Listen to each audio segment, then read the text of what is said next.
concentrate on your work and it'll be better for your family. Then you feel like you're missing important days with your family. I'm missing the violin recitals.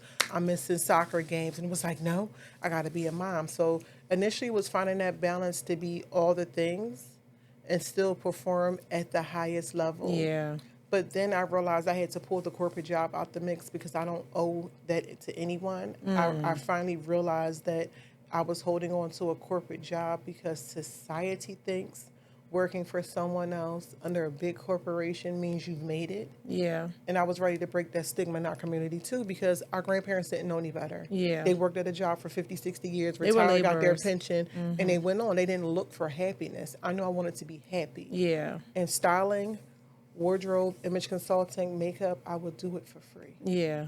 I have done it for free. That's how you know it's with a smile passion. on my face. So, but okay, so for one, I like to go back to, you say you were a full-time wife, mom, and a corporate worker, and you were balancing your business.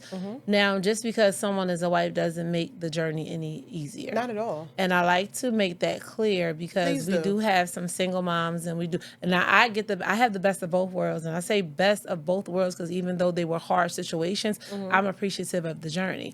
I was married, still pushing for my business. I was single, still pushing for my business. You know what I mean? So just because you had a husband doesn't mean the journey was any easier. No. And transitioning from corporate world to entrepreneurship doesn't make it easier either because you had a husband. It's hard. Yes. It's Yes. hard because you have to have, one, a supportive partner. Yes.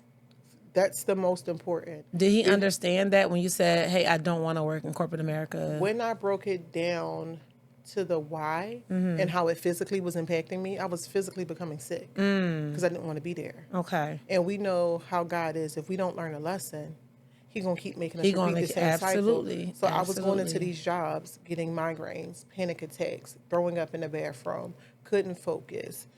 At one point, thought I was going to have a nervous breakdown. Even what prompted me going back to therapy, I was having panic attacks 2 to 3 a week. 2 to 3 a week. Because here I am serving someone else's purpose. Here I am making someone else's business hit their quotas, Yes. exceed their quotas. Yes. We're getting bonuses and all of this for someone else's name and someone Right. else's brand. And meanwhile, my brand was suffering. Was suffering. We're But that's suffering. how they keep a lot of our people though. It is. Because if you're not around those circles who can, and by all means, I don't knock a corporate job at all. Never. Never Because it cuts some good checks. It cuts some good checks. But the purpose is to leverage that and still build something that you can fire your 9 to 5 one day. Correct. Right?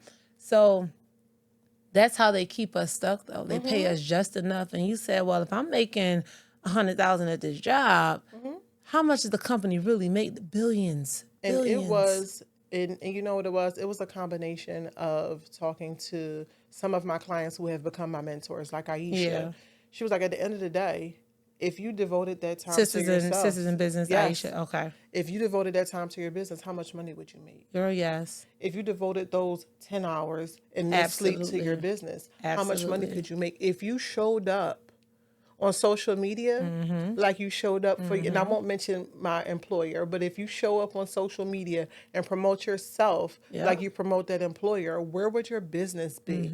And you know what? I took a step back and I had to realize when I show up on social media, the clientele and the lead showed up.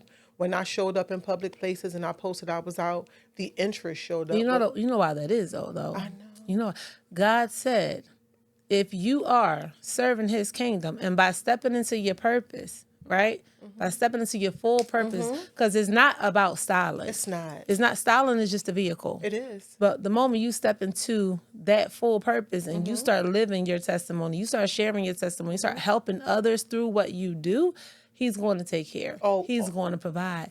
You know? Can I tell you always? Can I tell you always? I know people always say, you know, God don't put us more than we could bear. People like to throw out those colloquialisms. They like to throw out the verses and the quotes. But I can tell you, and I tell people, just because I don't bust you in your head with a Bible, don't mean I play about Big G. Come 'cause on. I don't play about Come it. on. Come on. What I do know is when I show up and serve His purpose, every door, every window. Yes. Every door, every window. Every door, every window. All the pots are overflowing. I got something for I got enough for myself times 10 and everybody else that's coming with me. Even when you think the pot not over, even when it still looks like it's a little bit, girl, tomorrow that little bit becomes a lot. Can we talk about It becomes a lot, Can we talk right? about it? Because this wasn't by chance. No. This wasn't by No. chance, And do right? you know how many of these I've had? Right. How many times a really sturdy client will say, Come on. I have someone who would be perfect for you. And we talk Come and we on. have a good vibe over the phone.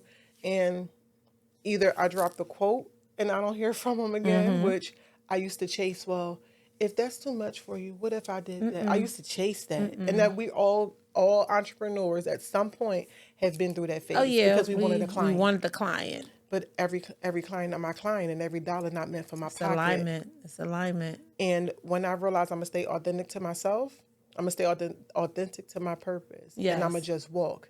Yes. All I have to do is walk. Yes. Like I said, every door opens, every Every window door. is open, You're everything is absolutely right. overflowing, and every client is aligning the way I want them to. Like the clientele that I want is finding me, because again, everybody's not your client. And I do want to be selective about my clientele because you have become my walking business card. You model my business. Yeah. So when people see you, they have to see me. Right.